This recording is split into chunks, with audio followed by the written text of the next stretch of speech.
18-19 ঘন্টা ল্যাব করে 4 বছর পরে আমি যে রেজাল্টটা পাইছি, আমি যেটা পারি, ওই পারাতে আমি এখানে অ্যাপ্লাই করতে পারবো। তা আমি এখান থেকে 250টা মাথা, সবচেয়ে মেধাবী মাথা পাঠাইলাম ফিনল্যান্ডে, একটু পড়ে আসো, যাও তুমি 4 বছর পড়ে আসো, এবার বাবা যে তুমি আসো, তোমার আমি $1,00,000 দিয়ে এখানে পাঠাইলাম, তুমি যে লেখাপড়া করলা, এবার তুমি যে পড়ে আসলা যে অ্যাটমিক এনার্জি এইভাবে রিভলিউশন করা যায়, তো এবার তুমি একটু পাবনায় যাও, রূপপুরে আমি একটা প্রজেক্ট বানাইছি, বাবা তুমি হচ্ছে এমডি, তুমি এখন এটারে মেনটেন করবা।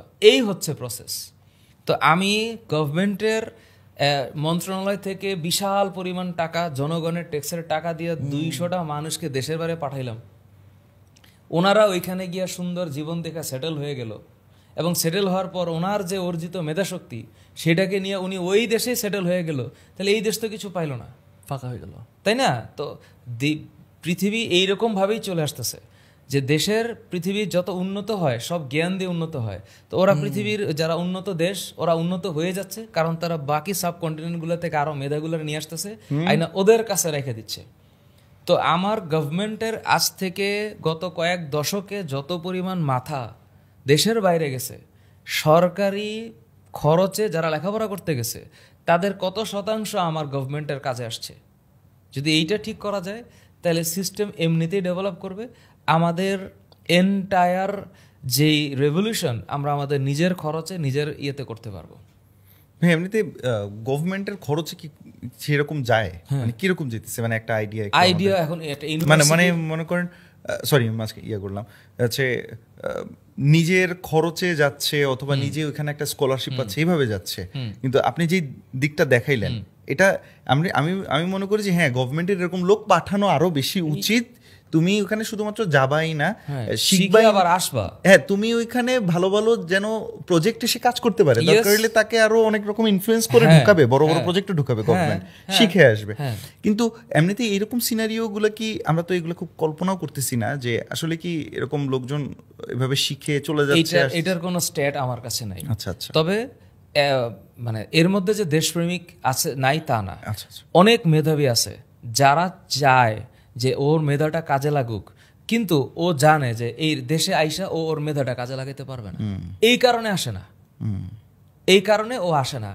ও অক্সফোর্ডে অথবা ক্যামব্রিজের মতো একটা ইউনিভার্সিটিতে অথবা ব্রিটিশ কলাম্বিয়া ইউনিভার্সিটিতে, সে ফর এক্সাম্পল মলিকুলার ফার্মিং নিয়ে কেউ পিএইচডি করছে, অথবা বায়োটেকনোলজি নিয়ে কেউ পিএইচডি করছে, অথবা রিকম্বিনেন্ট ডিএনএর এমন একটা প্রসেস বাইর করলো যে দেশি গরুর দুধ 3 লিটার থেকে 30 লিটার হয়ে যাবে, ও এটা পিএইচডি করে আসছে। এখন এটার ইমপ্লিমেন্ট যে করবে ওই জায়গাটা তো ওর নাই।